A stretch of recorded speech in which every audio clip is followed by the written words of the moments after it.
Bueno, vamos a ver la respuesta que tiene una resistencia si la alimentamos en corriente alterna. ¿De acuerdo? Vamos a tomar en cuenta que es una resistencia pura. En este circuito solo tenemos, como podemos ver, solo tenemos un alternador, un generador alterna, ¿de acuerdo? Que nos va a dar una tensión, una onda de tensión alterna, lógicamente, ¿de acuerdo? Conectada a una resistencia. Toda la tensión que vaya del alternador va a ir directamente a la resistencia, va a pasar una intensidad por ella. Y lo que tenemos que recordar son dos o tres detalles sobre el comportamiento que tiene una resistencia o lo que le afecta a la resistencia en alterna. Lo primero que tenemos ahí apuntado. En el primer punto tenemos que recordar que se puede usar la ley de Ohm, o sea, la ley de Ohm todavía no funciona en este tipo de circuitos para alterna, pero con valores eficaces, ¿de acuerdo? También se puede utilizar la ley de Ohm para valores instantáneos, pero es un tema que no queremos tocar en el curso. Simplemente podemos decir que la ley de Ohm que conocíamos hasta en continua la podemos utilizar todavía, con lo cual será la tensión eficaz, ¿vale?, que tiene la resistencia, que será la USR, que coincidirá con la tensión eficaz del alternador, será la resistencia por la intensidad eficaz que está circulando por el circuito. La resistencia no tiene valor eficaz, solo tiene valor eficaz las ondas, ¿de acuerdo? Las ondas de tensión, las ondas de intensidad. La resistencia tiene valor resistivo para cualquier tipo de instalación, ya sea alterna o continua. También otra cosa importante de recordar en la resistencia, es fundamental, que la resistencia, como elemento receptor, de acuerdo, al conectar a una corriente alterna, no desfasa la intensidad de la tensión. O sea, las dos ondas que tenemos en ese circuito, las dos ondas alternas, la tensión que nos viene del alternador y la intensidad que aparecerá al conectar el circuito, no están desfasadas. Eso, gráficamente, en ondas, ¿qué supondría? Pues que si dibujamos una onda sencilla de tensión, ¿de acuerdo? Aquí tenemos la tensión del alternador en el tiempo, tenemos esta onda, que sería la que nos daría el alternador y exactamente la que coincida que tendría la resistencia en ese momento, ¿de acuerdo? Porque coincide directamente sobre ese elemento.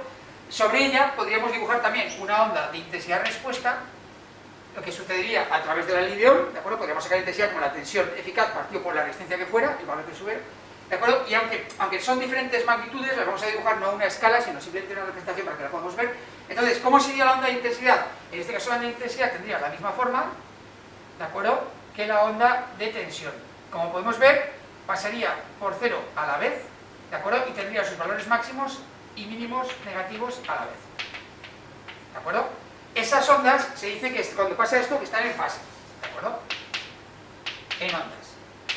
Están en fase. Estas ondas, que siempre esta representación con ondas es un poquito más lioso, estas ondas representadas en fasores, que ya conocemos cómo son estos fasores, ¿de acuerdo? Teniendo en cuenta que podríamos tomar la tensión a la intensidad como referencia, sería una recta, ¿de acuerdo?, donde tendríamos el fasor de la intensidad y en la misma recta el fasor de la tensión de la resistencia que coincidiría con la tensión del generador, ¿de acuerdo? Estarían en fase, en la misma línea, ¿de acuerdo? Esta sería la representación que tendríamos de decir que las resistencias no desfasan tensión e intensidad, ¿de acuerdo?, tomadas como referencia en este punto cero, que es de cómo hemos dibujado ese fasor ahora en el punto cero, ¿de acuerdo? Teníamos estas características. Más características, el siguiente paso que tendríamos sobre este tipo de circuitos sería la potencia. La potencia, ¿de acuerdo?, de este tipo de circuitos se sigue calculando con la fórmula de continuo, ¿de acuerdo?, en las resistencias en alterna. ¿Cómo sería la fórmula? Sería la fórmula que la potencia seguiría siendo P, será tensión eficaz por la intensidad eficaz. Tensión por intensidad, ¿de acuerdo? En este solo elemento que tenemos, ¿de acuerdo? O lo que sería en este caso, si quisiéramos particularizar, la tensión de la resistencia por la intensidad que está circulando, ¿de acuerdo? También la podemos calcular como, igual que pasada en continua, como la resistencia por la intensidad al cuadrado. Y su unidad seguiría siendo los vatios,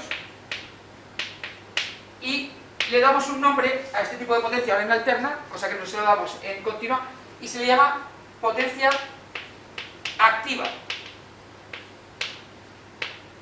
Esta potencia activa se le da este nombre porque es la potencia que se va a convertir, la potencia eléctrica que se va a convertir en otro tipo de energía, ¿de acuerdo?, que nos va a interesar. Se le puede definir algunas veces también como potencia útil, pero como algunas veces es pérdidas, pues no se le da totalmente ese nombre. Es la potencia activa, se va a convertir, por ejemplo, en este caso, en este circuito, esta potencia eléctrica se va a convertir en forma de calor. Ahí tenemos una resistencia, va a perder en forma de calor, que a lo mejor lo que nos interesa es una estufa, una cocina, etcétera, ¿de acuerdo? Se llama potencia activa, se mide en vatios, sigue siendo la misma fórmula, pero con valores eficaces. Tensión eficaz, intensidad eficaz, U sub R por I o R por I al cuadrado. ¿Cómo sería? Ahora nos interesa también aprender una cosilla de esta potencia. ¿Cómo sería esta potencia? ¿De acuerdo? ¿Cómo sería esta potencia? Que nos viene al pelo para determinar por qué trabajamos con valores eficaces. La potencia, recordamos una cosa, la potencia es U por I. Si yo cojo estas ondas, como tenemos aquí dibujadas ya, y multiplico U por I, ¿qué es lo que me saldría? No lo voy a hacer a escala, ¿de acuerdo? Lo vamos a hacer un tono un poquito diferente, pero no a escala, porque si no me pasaría de la pizarra. Sería multiplicar cada tiempo U por I. ¿De acuerdo? Si yo multiplico cada tiempo U por I, ¿qué me queda? Una nueva onda. ¿Vale? En este semiperiodo positivo es U positivo y positivo, me quedaría potencia positiva. Lo vamos a dibujar un poquito en azul, ¿vale? Me quedaría así. ¿Verdad? Tendría que ser un poquito más alta, pero para que se vea bien, esta sería la onda que tendríamos de potencia. Potencia activa, ¿de acuerdo? U por I.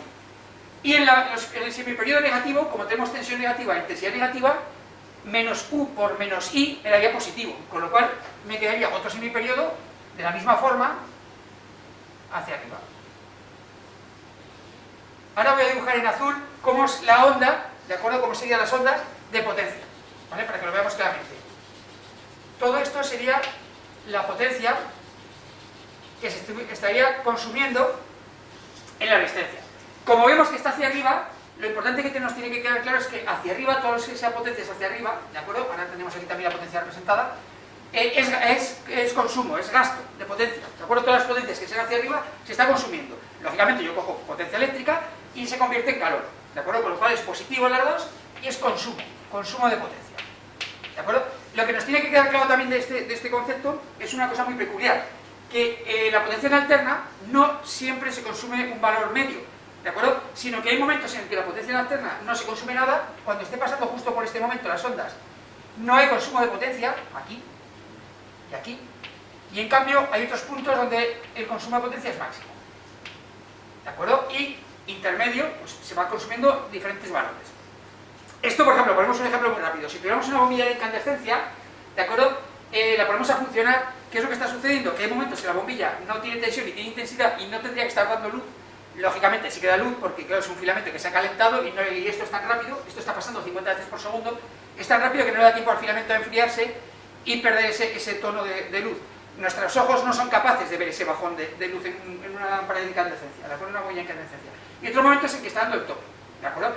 De ahí nos viene, de esta característica, nos viene lo que definimos como valores eficaces, ¿de acuerdo? En verdad la potencia que estamos sufriendo es esta, pero para trabajar con las fórmulas que conocíamos de continua nos viene muy bien el término eficaz, porque el término eficaz recordamos de aquí viene, sobre todo teniendo en cuenta las tensiones.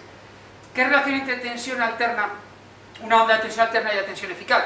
La tensión eficaz es aquella tensión en continua que no existe, ¿de acuerdo? Que no es la real que hay en la línea, sino que hay una tensión alterna, ¿de acuerdo?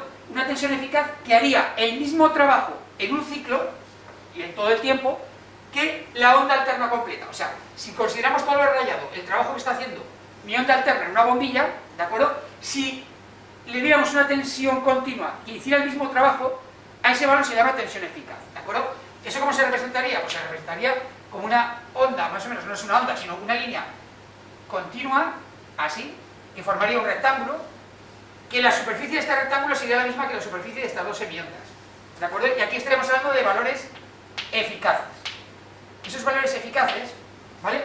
Es el valor en continua que haría el mismo trabajo que la onda alterna, ¿de acuerdo? Por supuesto está más abajo porque tiene que ocupar toda la superficie. En concreto la relación que tenemos en una onda alterna senoidal, cualquier valor eficaz, ¿vale? Será igual al valor máximo de la onda, ¿de acuerdo? El punto máximo que tenemos aquí, partido por raíz 2. Esta es una fórmula matemática que viene derivada de la forma de la onda alterna senoidal. Cualquier otro tipo de onda, que no fuera senoidal, cosenoidal, etcétera, ¿de acuerdo? Tendría otra fórmula matemática, ¿vale? Y esta es una onda alterna senoidal simétrica también, que puede ser ondas que sean asimétricas o que sean otro tipo de ondas, y cambiaría la relación. Nosotros, lo bueno que tenemos en electricidad es que tenemos una onda alterna senoidal simétrica, con lo cual siempre, ¿vale? El valor eficaz, ya sea tensión, intensidad o potencia que tenemos ahí, ¿de acuerdo? Será el valor máximo partido por raíz 2 siempre, ¿de acuerdo? Y de ahí nos viene este término de potencia activa, que conseguimos que la potencia activa sea siempre gastada en una resistencia y convertida en forma de carga, ¿de acuerdo? Entonces, cuando tenemos estos datos, que ya hemos recordado un poquito qué es lo que sucede en un circuito de alterna, cuando conectamos una resistencia, lo que vamos a hacer ahora es un pequeño problemita para ver cómo sería el cálculo. La verdad es que ese problemita es muy sencillito porque vamos a trabajar prácticamente con las fórmulas con las fórmulas de continuo, ¿de acuerdo? Ponemos un ejemplo en el cual conectamos una resistencia de 100 ohmios, ¿vale?, a un generador de alterna de 230 voltios eficaces y 50 Hz, nuestra onda de distribución, ¿de acuerdo? Lo primero que nos van a pedir es la intensidad, ¿de acuerdo? ¿Cuál sería la intensidad que iría a este circuito? Pues la intensidad iría a este circuito, utilizaremos la ley de Ohm. La intensidad será la tensión de la resistencia partido por R, ¿de acuerdo? Son 230 voltios eficaces partido por los 100 ohmios que acabamos de decir, irían 2,3 amperios eficaces. Por ahora en este tema sigo poniendo eficaces como apellido de la magnitud, ¿vale? A partir del tema siguiente sabremos que estamos hablando de valores eficaces, pero no lo pondremos ya simplemente para ir más rápido, ¿de acuerdo? Pero sabemos siempre que cuando estamos hablando de estos términos, a no ser que específicamente nos marquen que son valores máximos, ¿de acuerdo?, estaríamos hablando de eficaces. Vale, ya tengo la intensidad. ¿Qué podemos calcular? La potencia. La potencia, en este caso la potencia activa de este circuito, sería P igual a U sub R por I. Y se podría calcular también como R por I al cuadrado. De las dos formas nos podría dar el valor de forma adecuada. Pues los 230 voltios eficaces por 2,3 amperios eficaces, ¿vale? Pues nos va a dar, vamos a hacer el cálculo en un momento, 230 a 2,3, 529 vatios, que ya lo conocemos de continua, ¿de acuerdo? Estamos familiarizados con el trabajo de esos vatios en continua. Y también nos pueden marcar que dibujemos el diagrama fasorial. Vale, este diagrama fasorial la verdad es que es muy sencillo, ¿de acuerdo? Y simplemente me sirve para recordar fundamentalmente que una resistencia no desfasa tensión de intensidad, con lo cual ponemos de referencia una de ellas, que puede ser la intensidad, y simplemente lo único que tenemos que hacer es marcar en la misma línea la U sub R. No hay desfase entre uno y otro, ¿de acuerdo? Este sería el ejercicio de cómo responde una resistencia cuando la conectamos en alterno. Realmente ya vemos que podemos trabajar con las fórmulas que conocíamos de continua, pero recordando varios detalles, ¿vale? Que la ley de Ohm es para este elemento, que existe ahora una potencia nueva que tiene apellido, que es la potencia activa, ¿vale? Y que no se desfasa una onda de otra, ¿de acuerdo? Vale, esto sería esa respuesta que conocemos de la resistencia en alterna.